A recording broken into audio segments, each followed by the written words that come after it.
We're back again. Back with another reaction video. Today's one has a mad title. Killed at the hospital. You know what, yeah? I've been to A&E a few times. So what I think it might be is people catching diseases and that at hospitals. Because you've probably heard over the years, people going into hospital and then catching some infection and end up dying. I remember I went to one tenant's house and that, and he said, listen, certain times it's best to even not even going into hospital and that, because you might come out worse off. My opinion on hospitals is this. Like, a few times I've been into A&E, nothing serious, but it's like, the doctors can't do nothing. They say, I'll go A&E and that, yeah? So I've been A&E just for foolishness, innit, yeah? And I'm around, and I'm waiting around, and I just think to myself, like, yo, I ain't got time to be sitting around for 4 hours amongst these broke people and that. So I feel like going private, but even if you go private, so you got private healthcare, there's no A&E department for private healthcare. So, yeah, that's just an annoying thing about hospital. Now, other than that, I don't really have any dealings with hospitals, innit? But yeah, let's see what this video is about. Tonight on Panorama, we ask how could hundreds of patients be killed in one small British hospital? It just got worse and worse and began shouting at each other. And I said, well, actually, you're murdering him, aren't you? All these people had their lives shortened in a place they went to get help. She didn't deserve that. She wasn't ready to go. She was a fun-loving lady. We hear from the... I mean, I'm sorry about she wasn't ready to go. Yo, that woman looked like she was about 89,000 years old. What do you mean she wasn't ready to go? How much... Listen, when you're 89, 90 years old, how much longer do you think you're going to be living for? Yo, your best years are up. Yeah? You're in the evening of life. Yeah? Meaning, you know, what happens at the evening? That physical day is almost over. Yeah? Jesus Christ, man. Talking about I think she said fun-loving. Fun-loving. What fun can you be having at them ages there, blood? Those who tried to stop the killing. What did I miss out in trying to convince the police this was a case you have got to look into seriously? Mr. Millett, hi. For the first time, we call people to account. Hundreds of people had their lives shortened. They were killed on your watch. Why didn't you protect them? Don't do that to the camera, please. And we confront the doctor being blamed for the deaths. Why did so many people lose their lives on that ward?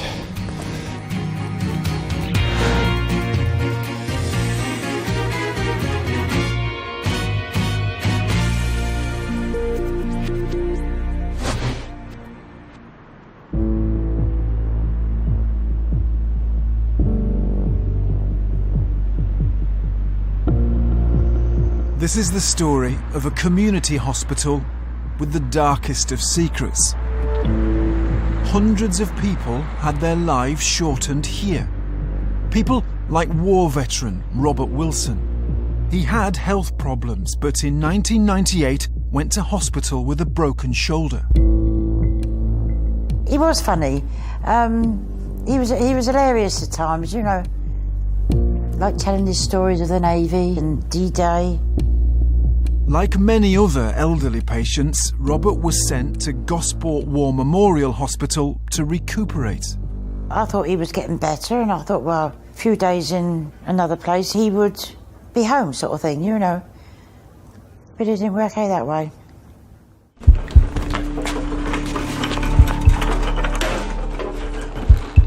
He was put on diamorphine, or medical heroin. Now, Robert was in pain, but these were huge doses, continuously pumped into him by this device, a syringe driver. He became unconscious. 2 days later, he was dead. Yeah, that's fucking crazy. Why is the machine not calibrated to give the correct dosage? My last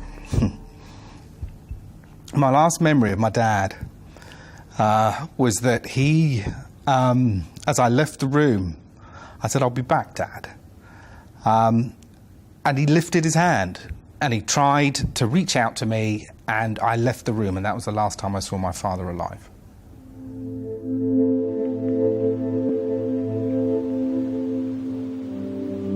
Robert's death was not a one-off. In the 90s, many patients died here after being given strong painkillers in large doses.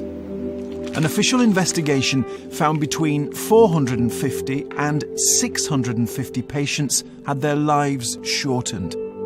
Hospital that's fucking crazy, blood. managers and consultants failed to stop it. The report said that in here there was a total disregard for human life. It said there was a culture of shortening lives. It's a peculiar phrase, shortening a life.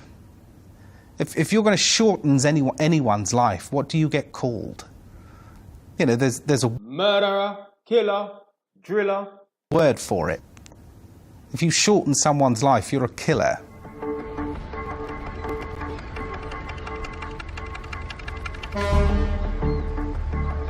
That official investigation published 1 million pages of evidence about the deaths. We've spent months digging through the paperwork to try and work out why so many people lost their lives. Some of what we've found is shocking. There are documents about Robert Wilson. Remember, he was sent to Gosport to get better, but the nurse who admitted him concluded he was dying. The prognosis that I made was that he was being admitted for terminal care at Dryad Ward. Until we told them, the family were unaware of the nurse's assessment. What she said was when your father arrived at the ward, he was being admitted for terminal care. That's what she said. Wow, that's unbelievable. Absolutely unbelievable. My father, arriving at the War Memorial Hospital, he would have been discombobulated, confused, he would have been grumpy. And I think arriving in that state is pretty much what signed his death warrant.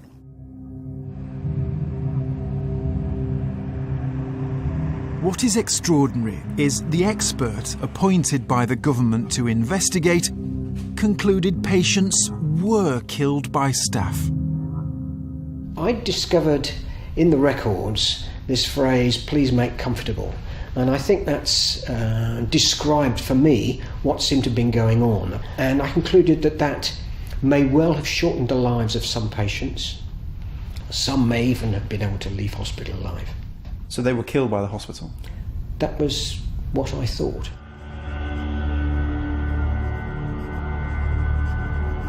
The phrase make comfortable became a death sentence for hundreds of patients. And this is the GP who wrote it. Jane Barton was the main doctor on the wards between 1988 and 2000. In those years, the death rate doubled. That is mad. I shouldn't laugh. But yo, if you're in charge, you're hoping that like the death rate slows down, not doubles, you know. She's never spoken to the media, but her husband defended her after the official report was published. She has always maintained that she was a hard-working, dedicated doctor, doing the best for her patients in a very inadequately resourced part of the health service. Many of those who died went to Gosport for rehabilitation after operations, like Ethel Thurston, who'd had her hip done. She'd been there 4 weeks. Bro, she looks like she's about 102. When her niece visited. First time I saw her in Gosport, she was fine, but they said she hadn't been eating. And we laughed and we joked, and she was fine. Dr. Barton saw Ethel the next day and prescribed a massive dose of diamorphine. She wrote, "Further deterioration. Please keep comfortable. I am happy for nursing staff to confirm death." The following day I went, and there she was laying completely white as a sheet, comatose, as far as I thought she was comatose, and she took her last few breaths while I was there. It was a big dose. She'd never had it before. They must have known that it would kill her.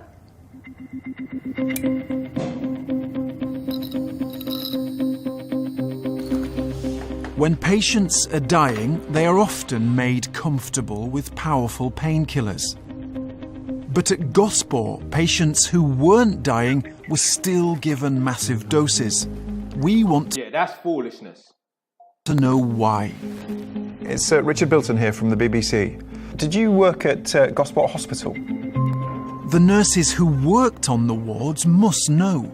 So were you there when Dr. Barton was there? She just rang off. Some could still face prosecution because it was nurses who administered the drugs. Did you ever hear anything when you were there about people being concerned? No. Did you know Dr. Barton? You liked her very much. Did you see anything like... No. Would you be prepared to meet me and have a chat? Can't you? God, it's really confusing because you do talk to nurses like that who say, I didn't see anything and all we did was have a kind of regime of care. Only one nurse would go on camera. She ran one of the wards where the official report says patients' lives were shortened. As far as I am concerned, Doctor... See, this is the thing, yeah? Like, it must be a scary job at times, yeah? When people are dying and they're looking to point the finger at somebody. Yeah, if you're the head of a ward and you're a nurse and that, if anyone drops, that might be on you. And how much are you getting paid? 50, 60 grand a year? Some bullshit wage. Fuck that, man. I'd rather go and stack shells at Asda, yeah? The worst that could happen is maybe someone might slip and fall over an open can of fucking sweet corn, yeah? Listen, today, I went to a tenant's house and I asked him, like, I didn't say but I was like, what sort of jobs have you done in the past? And he said he used to be a train driver for the underground tube, yeah? He used to drive, I think, the Bakerloo line and the Jubilee line, he said. And I said, any interesting stories, any crazy situations and that? I said, any suicides? And he said, yeah. In his time, which was like 30, 40 years or whatever, however long, 30 years, about 4 suicides. He's hit a few people, obviously. And he said there was one time where he hit some guy and he died and he was actually arrested for manslaughter. I said, come again? He said, yeah, I was arrested for manslaughter. I didn't go to prison, but I wasn't allowed to leave the country. And I couldn't work until the case had been dealt with and that. And he said, as soon as let's say you're a train operator, train driver, you're running the tube. If you hit somebody, the first thing they do is obviously you get arrested and that. They want to piss and drug test you and that, alcohol test you and that. And I was thinking, even if, you was under the influence of alcohol or drugs, in my mind, you should even be held accountable on that. Because why did that person jump in front of the something there to try to get on a first-class ticket to heaven? Okay, let's say, you did hit someone or whatever and that.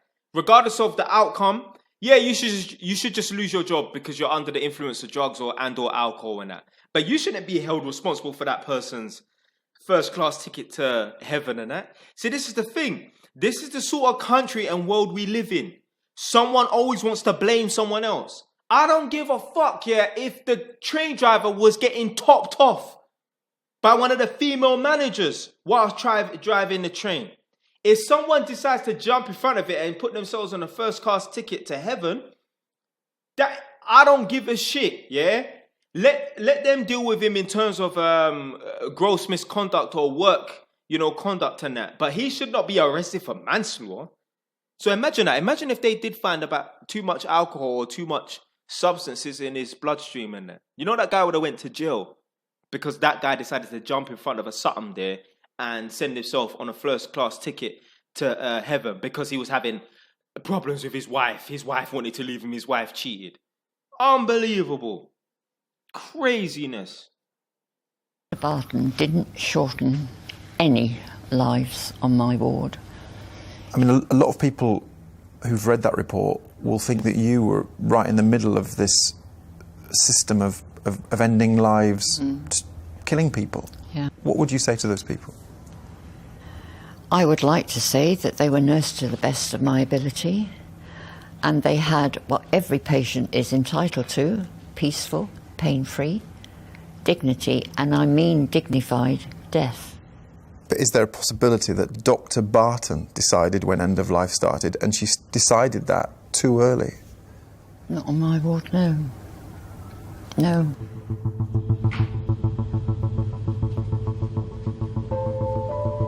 The files tell a different story. Some nurses did think patients were being killed. We found their police statements. They've never been reported before. It seemed most of the patients were going on drivers even when they were not in pain. I don't recall anyone going on to a syringe driver who did not die. I think that diamorphine was used to keep the waiting lists down.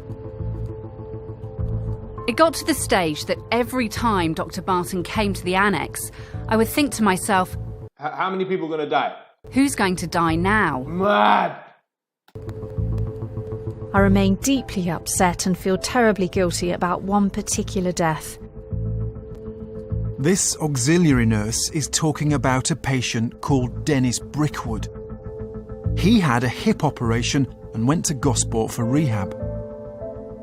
We just felt that each week, if you like, he was just getting better and better, fitter and fitter. He didn't seem to be complaining of pain. Not once. You might say, oh, I have a bit of an achy back, but then he was in bed. But the auxiliary nurse was concerned. She thought Dennis was exaggerating his symptoms, and that could be dangerous. I remember having a conversation with one of the other auxiliaries. We agreed if he wasn't careful, he would talk himself onto a syringe driver. Dr. Barton did prescribe diamorphine by syringe driver and told staff to make Dennis comfortable. When the family arrived, they found him unconscious. They confronted a senior nurse. I said, what's up with Dad? And he said, oh, he's fine. He's fine. He's at peace. He's at peace. He's not in any pain. You said, when will Dad wake up? When will he wake up? And he said, oh, no, he won't wake up. So... Oh, with a backside. That's someone's dad, you know. Graham said, why? He said, oh, no, he won't wake up. So Graham said, well, can't you take it out? He said, oh, no. And he said, we can't take it out. He's at fine. All this... And he's at peace. He's fine. He's at peace.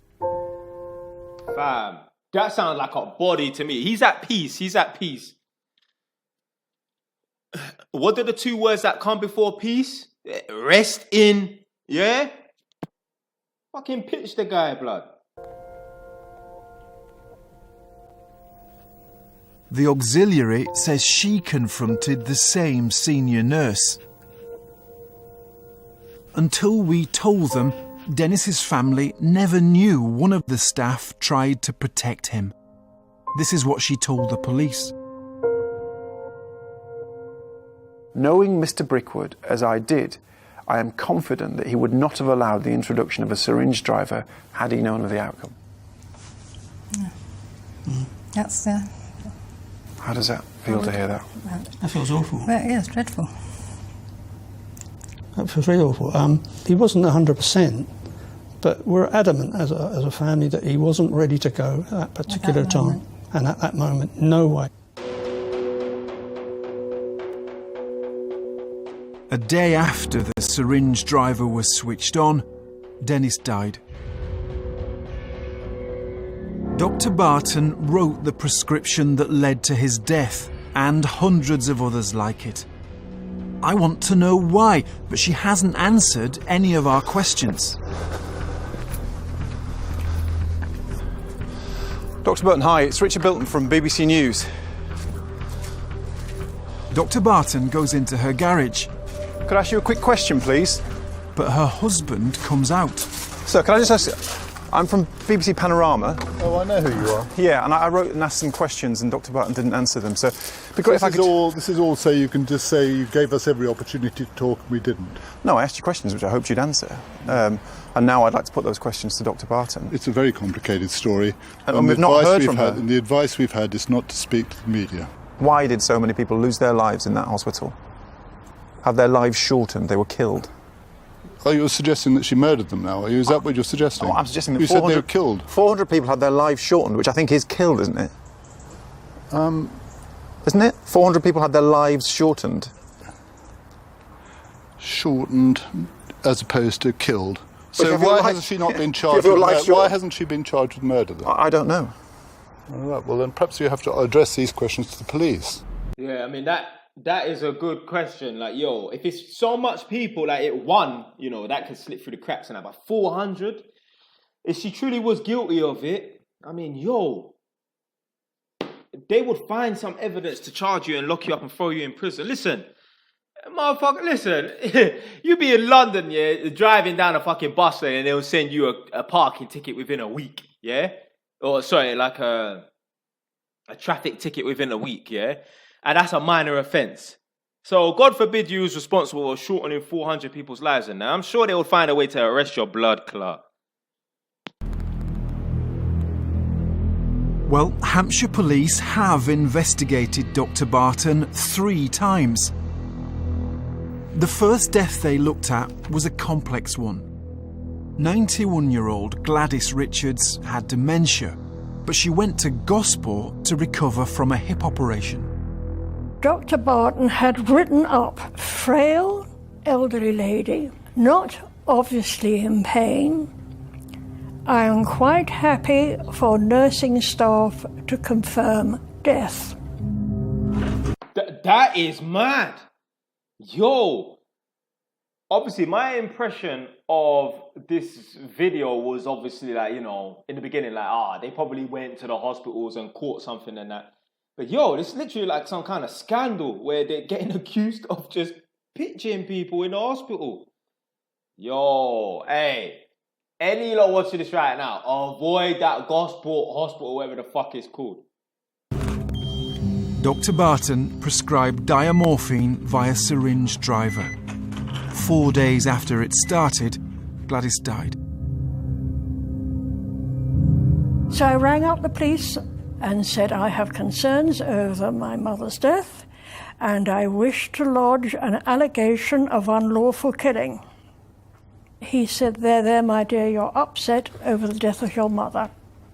I said, no. No way.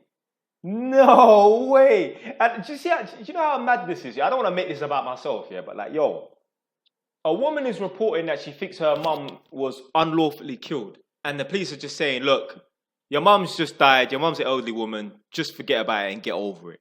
But then I push somebody and the whole fucking flying squad come down with the blue lights because I pushed someone. I've had this a few times, you know. I've had 3 people call the police on me because I pushed them and the police have turned up. There was one where I pushed some guy that was in my face, pushed him away. I left. They came and they found my house. Yeah, this happened in like near the Northampton town centre. I live far away. Yeah, they came to my house and found me because they got my registration because the guy was filming my car as I drove away. They want to pursue someone over some bullshit like that. Yeah, but then when someone, you know, loses their life and that, they're like, oh, yeah, don't worry about it, just get over it. Even the other day, I went to one tenant's house. She told me that there's some maniac guy that has schizophrenia on one kind of like ghetto estate in Northampton, hit her in the head with a bat. She went to the police and nothing happened, you know. And I'm thinking like, yo, I just push people and they want to call the police. So let's get this straight. I'm reporting this on points of law. But the police didn't take it seriously, and the deaths continued for another 2 years. I am upset that there was something I didn't do. I'm sorry. Something I didn't do, something I didn't say, something I overlooked, that there were 60 more deaths after my mother's death.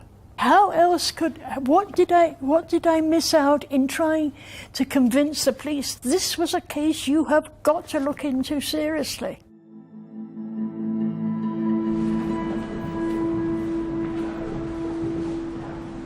There were 2 further police investigations, but nobody has been charged. In October, the chief constable came to apologise to the Gosport families for her force's failings. She wouldn't do an interview, so I caught up with her as she left. Chief Constable, I have to ask you some questions. One message to the people of Gosport, because the 2 people that they trusted in this situation were the hospital, who initially cared for their loved ones, and then the police. When things went wrong, they looked to the police, and both of those institutions failed. What do you say to them? I say what I said in June, and I've said again privately to the families today. Yes, Hampshire Constabulary, in our part, were one of many institutions that failed those families over that period. There is so much learning for us as a society, as a range of agencies. I know my organisation's taking that very seriously, and we are playing our part, but so are so many others, and that's where this focus needs to be. Thank you. The deaths should have been stopped long before the police became involved. Back in 1991, right at the start of the killing, a group of nurses warned about what was happening on the wards. They said, not all patients given diamorphine have pain. The drug regime is used indiscriminately. That patients' deaths are sometimes hastened unnecessarily. The nurses were right on every count, but when they put their concerns to Dr. Barton and the hospital managers, they were told they were wrong. The nurses were sent back to the wards, and hundreds more people were killed. I think that's a very dangerous information to ignore. Why? Well, people are going to come to harm as a result, so I don't know how to defend it. Yet managers did ignore it. It would appear so, yes. And people died as a result? That's correct. One man could have stopped the killing. Any fresh pair of eyes coming in from outside can only help frontline clinical teams improve their practice. Max Millett was the manager of Gosport Hospital. He then became the boss of the hospital trust. He was told about the nurses' complaints in 1991 and didn't act. So all these deaths could have been avoided. There were other warnings, including the police investigating death on the wards. From the time he was first warned, there were 400 more deaths. This was a hospital that was killing people, and he ran it. Mr. Millett says we should talk to the NHS, but these are questions only he can answer. Mr. Millett, hi. It's Richard Bilton from BBC Panorama. Did you run a hospital that killed people, sir? Hundreds of people had their lives shortened. They were killed. I mean, what's he going to say? Oh, shit, you got me, yeah. You think a man's going to admit to something like that? Man, these people ask the dumbest question. I mean, you ain't got nothing to lose by asking, boy. On your watch? Why didn't you protect them? And why did you ignore the warnings, sir? People want to know, why did you ignore those warnings? Nothing to add to this. But 91, mid-90s, 98, 99, there were loads of warnings and people kept dying. Sir, this is your chance. Just give us your side. Just answer the question, sir. Mr. Millett. Oh, Mr. Millett. It's so frustrating. There are so many questions about this story. How it could happen. Why it could happen. That man was in charge. He's never answered those questions, and he hasn't today. That's so frustrating.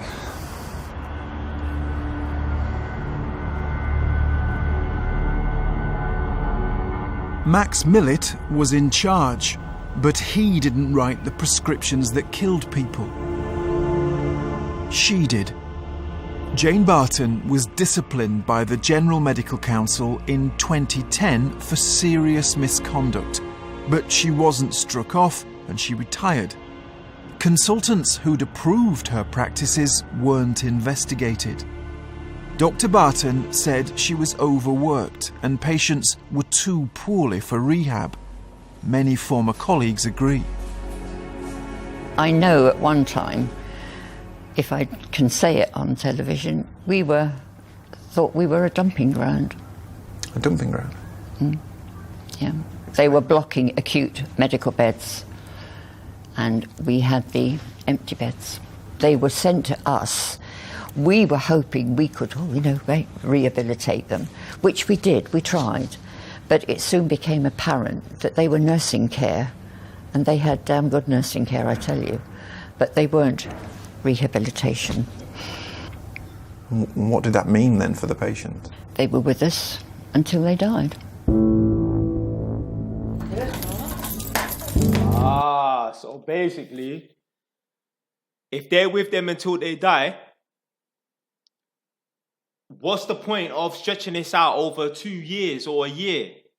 You're just prolonging the inevitable. So, imagine being on death row. What's the point, of waiting 5 years? You might just get it over and done with because you're living a shit life right now.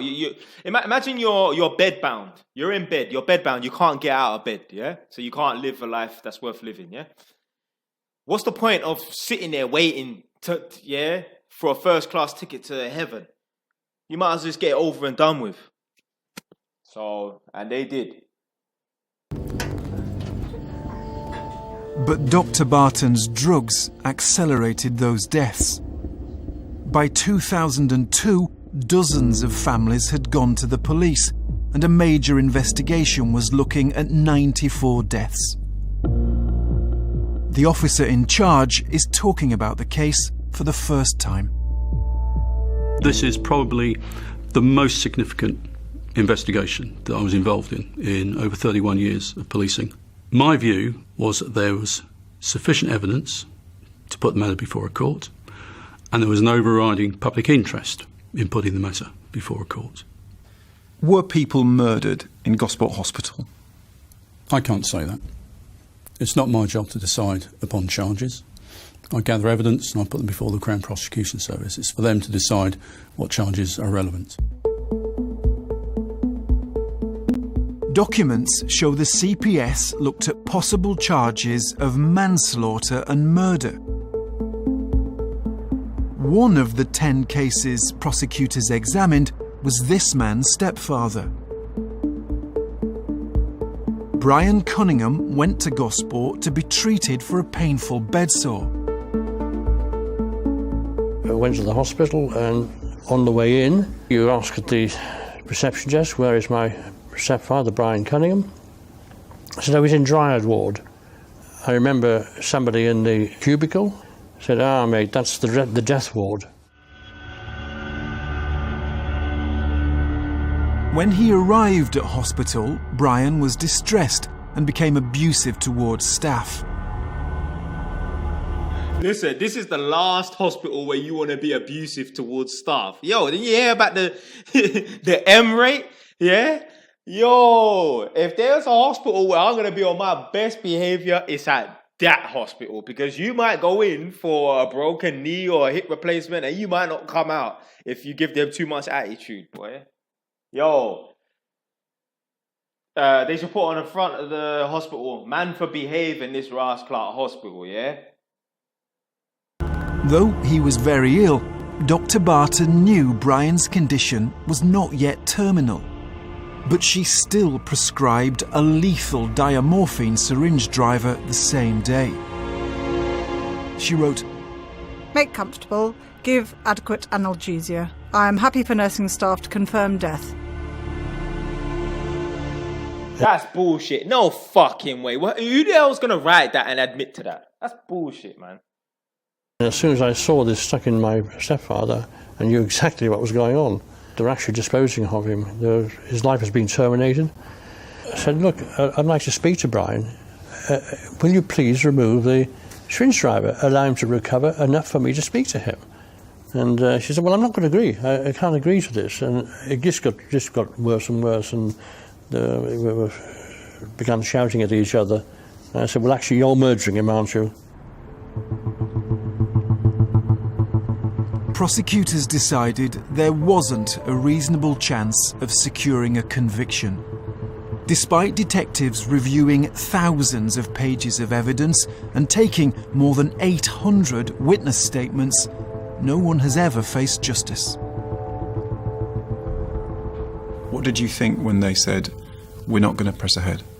We're not going to bring charges? I thought it was a big mistake. Why?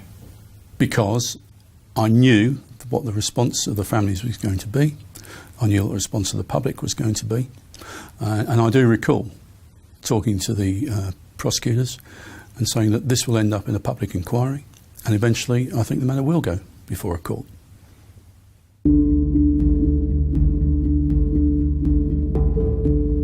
All of these people in one small town. Their lives cut short by a hospital that should have protected them. The killing went on for more than a decade, and no one stopped it.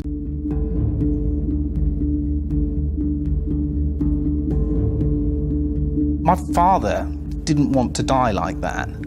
He had life left in him. 75, he could have been going into his 80s, maybe even his 90s. I don't know. That was taken away. My father's life was ended by someone else. She was a poor lady who didn't fully understand what was going on. She didn't deserve that. She wasn't ready to go. She was a fun-loving lady. I want Barton charged in the criminal court. I would put it as murder.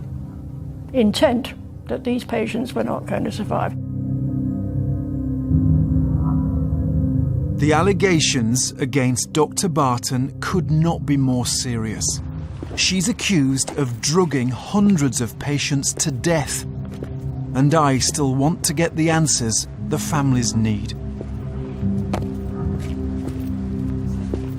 Dr. Barton. Hi, it's Richard Bilson. I'm from BBC Panorama. I just want to ask you a couple of questions. I've tried very hard. Don't do that to the camera, please. Can you tell me why hundreds of people died on that ward? Let me just... it's just a question. Dr. She Barton, has said she does not want to speak. Why did so many people lose their lives on that ward?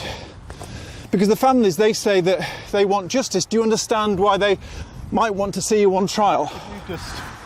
Could you just tell our viewers, Dr. Barton, what happened on those wards?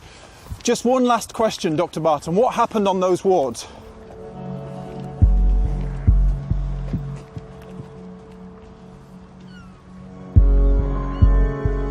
That question, what happened on those wards, is being asked again by a new team from Kent and Essex Police. They're reviewing 30 years of evidence. But the man who ran the last investigation says there's already enough to bring charges. Do you think the evidence will ever be strong enough to go before a court? I think it's strong enough now. I think it was strong enough then. And I think there was an overriding public interest in it doing so. The Gosport families have been waiting decades for justice. There are still hundreds of people suffering because of the hospital that killed people. Yeah, that one there was mad. I should have laughed, but yo, fuck going to that hospital, man. Listen, any of you lot on your way to that hospital, yeah, in the back of an ambulance, tell them to turn around and go somewhere else, yeah? Shit. Alright, man, that's it for today, man. Stay wise. Ton, no.